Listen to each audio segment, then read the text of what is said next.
Welcome back to Cards and Comics. Today I want to talk about something I alluded to in my video about the National, which is the maturity of the 90s card market.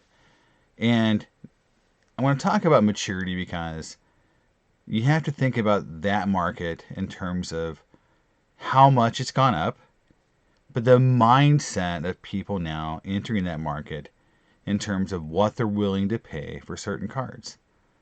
Now, the basketball 90s market has been mature for a long time.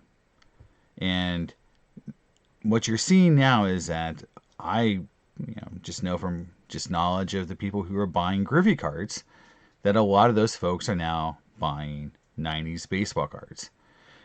And some are buying 90s football cards.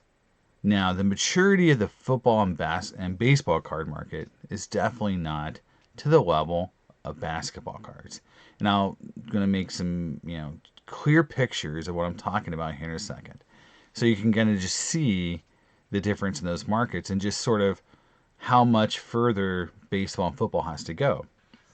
What I'm going to tell you about baseball is this, that it's quickly gaining steam. It's getting closer to basketball in terms of certain players. But it's still got a long way to go before it gets close to the average price of what these high-end basketball cards are bringing. Because in baseball, it's only a few players in the 90s, where I do believe it's a little bit more than just Jordan in the 90s and basketball that still bring tons of money.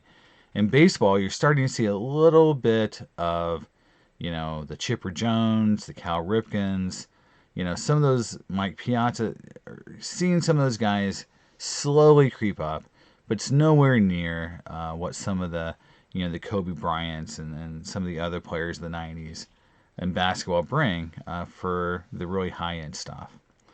But the thing I also want to warn against, so, I'm going to put away my pom-poms and my cheerleading outfit to say this. And that is, there's still a lot of shill bidding going on in the baseball market. There's a few sellers out there who, if you look at the auctions, they either are unlucky and have cards sell multiple times, or cards are being shilled. The new eBay changes may prevent this and make this market more stable, but there's been a lot of people. Carlos mentioned to me, players or people who have been in this Griffey market for a long time who are exiting due to the shenanigans going on with the market. And, just, a year and a half ago to a year ago, let's say 12 to 18 months ago, I had a number in my head for what a lot of the cards would bring in baseball for Griffey. An example would be if the card was numbered to 100, for example, 99 or 100, it was very common that card would be $1,000.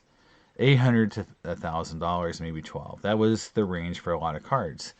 Topps Gold Label Reds, a lot of those cards, Showcase Legacies, $800 to $1,200 for a PSA 9. A 10s, different subject matter, but in that 8-ish, 9-ish range, PSA, SGC, BGS, right? Well, now we're seeing that creep up a lot more. We're seeing cards bring in a lot more than they did, a year ago. And that, to me, is where we're seeing the maturity of the market, where I do think it's not just shill bidding and people coming into the market, not knowing what they're doing. It's a lot of people who think the market is going up, so they're willing to pay more. The National showcased that a lot of people were looking for 90s cards and couldn't find them. And they weren't just looking for Griffey cards. They were looking for other players. And I think it just bodes well to have another segment of the hobby that's showing signs of growth, showing that players other than Griffey and Thomas or Jordan and Kobe can be popular, can have their cards go up in value, so that the market's a little bit more healthy. Now, my channel has been focused on opening products from the 90s. And that also requires me to purchase products from the 90s that have cards in them worth a good amount of money. And so, have I seen an inflation of the unopened market? And the answer really is no, I have not. And that is another thing that does give me a little bit of a pause. Now, I think it's a delayed reaction. I do think those box prices are going to start to go up a little bit. But it does show that people haven't connected, that I can pay $125 and open a box from the 90s versus paying $400 for a box from now. It may hit a card worth $10,000 to $20,000 in that 90s box if you hit the right card, right? I look at that box of metal, the Metal Fusion product, where I got 6 Fusion cards in that box, and if I'd have hit 1 or 2 big name players, that would have turned out really, really well for me, even though I did hit a Vlad and a couple Hall of Famers. It just shows you that there's products out there that are undervalued in the 90s that haven't been hit with this inflation yet, that have tons of value and tons of opportunity to hit something really huge, and we haven't seen those products go up just yet. I do think that is coming. I'm not saying that my channel is highlighting those boxes because my channel is really small, but I do feel like you're going to see a Jeff Wilson, you're going to see some of these bigger content creators starting to open these 90s products, looking for embossed refractors, looking for fusion cards, looking for PMGs, and they can do it because a lot of those boxes are under $1,000, $500, or even $200 boxes. So that I can see it happening. So now what I want to show you, and as kind of an example of the maturity market, is I'm just using PSA prices sold on eBay from the 90s. So no SGC cards, no BGS. This is just something easy to look at. And what I'm showing you here is that on what the highest sales for basketball cards from the 90s were on eBay. That's currently in the database that you can search. And you can see a lot of cards in that 30,000, 20,000. And so I looked at how many cards brought over $10,000. And what I'm seeing is about 30 cards from the 90s that are, in eBay's current search history brought $10,000 or more. So, 30 cards. So, and the highest price one here was $35,000 for a Kobe Ultra Platinum Medallion. This is a good example of just how you've got, a lot of cool Jordan cards. You see a lot of, really cool, Kobe cards. You see these PMG cards here with Grant Hill. So you're seeing more than just a few players.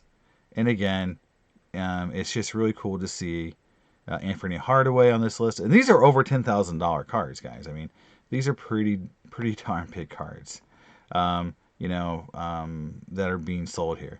Now, go to baseball, right? So this is what's really crazy is that you have this one ginormous Griffey card that sold. The Flair Brilliance PSA 10, number to 24. I mean, it's a god card. It's a huge card. So brought $60,000, close to it.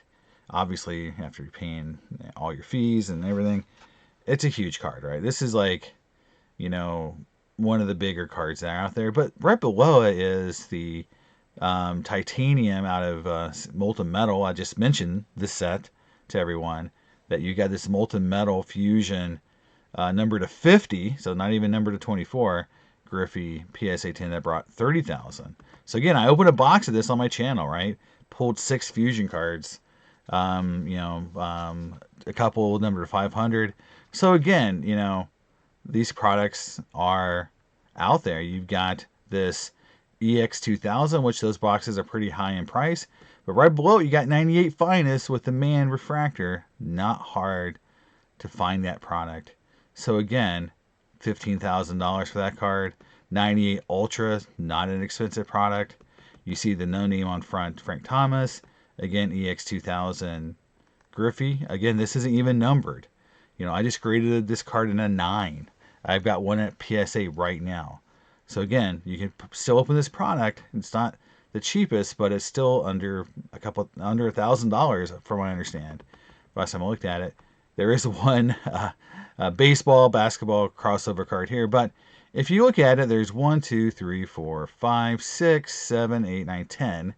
So 10 cards that brought over $10,000 in baseball. So 30 basketball cards, 10 baseball cards. When you go over to football, this is really where I think things really are interesting.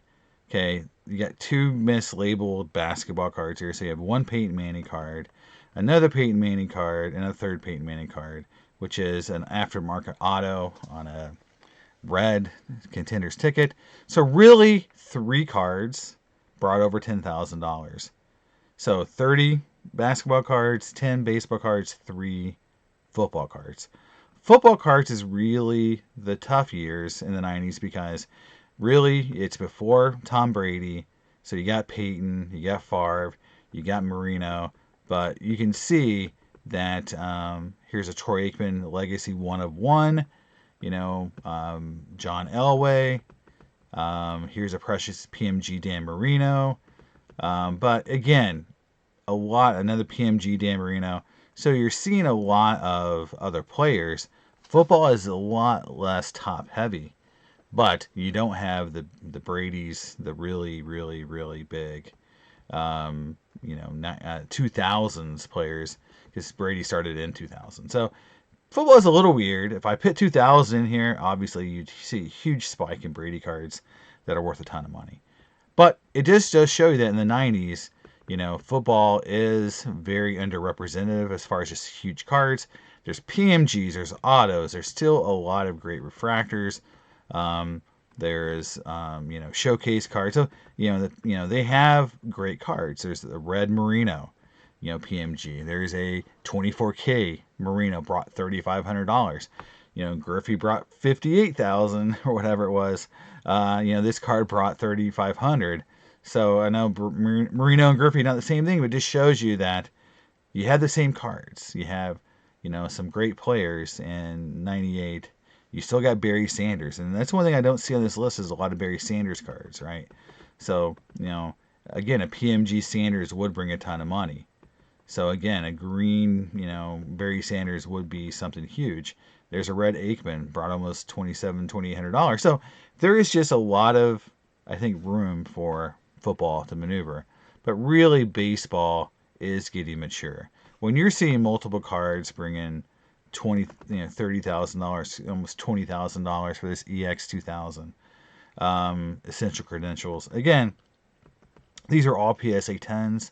Again, the maturity level here is going to be when 9s start to bring some of this huge money. But again, a PSA 7 with a 9 auto Mantle and Griffey card, huge money, right?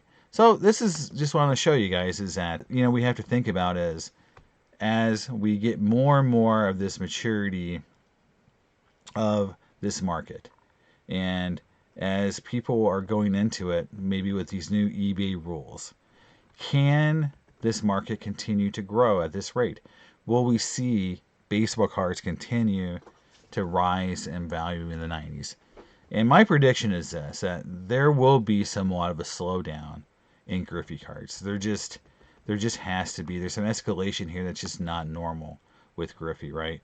This, cut above isn't even numbered, bringing $12,000. There's just going to be a little bit of I think, when the whales all have their cards and there's just not as many of these huge rollers, high rollers in to buy some of these cards, maybe we see some cards go down in value on the top end.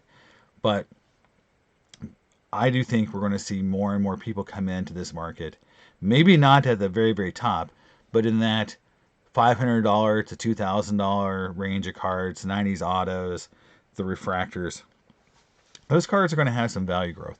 I think the growth is really going to come in this market and the other players. You're going to see those really hard to get inserts like the Fluobrians, like the Fusions, like the Credentials for Tony Gwynn, Greg Maddux, Cal Ripken, Mike Piazza, all the other really good players, Barry Bonds, that have been kind of in the shadow underneath Griffey, and even Frank Thomas to some extent. That is where I see a ton of growth potential. Not with the top end Griffies because they're already so expensive. I really think you'll see a lot of growth. You'll see some cards doubling and tripling in value in those other players, those other cards from Hall of Famers. So that's where I would, if I was going to encourage someone to invest, buy cards in this market. If you're going to buy 90s cards and you don't want to take a huge gamble and buy a $30,000 Griffey card, you know, you can get a lot of high-end Hall of Fame football cards, top tier, in that $2,000 range, and a lot of good baseball cards. Maybe not the top-end Griffies, but Frank Thomas and some of those really good players from the 90s in some of these really high-end sets. And I think that is a good place to be. Those cards aren't going to, triple in print run anytime soon. They're very low print runs, and so that is a place you could park some money. And in 5 or 10 years, if the Nationals is any indication of what's happening, there's going to be people out there looking for those cards. And if you see the National next year, I'm going to guarantee there's going to be 1 or 2 tables that's just a full spread of 90s baseball, maybe some football and basketball mixed in, but just tons of 90s high-end, full of brilliance, credential cards, high-end refractors, more than just Griffey, and they'll do very well. They'll have tons of collectors looking for those cards. And that's really what I see happening in the future is people specializing in these 90s cards. This, again, be another strong market for everyone who's really into this nostalgia 90s cards to continue to have some ability to make some money, to have some growth, and again, have some fun, collecting as well. So there it is, guys. That's my take. Hope you guys are having a great day, and I'll see you next time in Cards and Comics. Bye.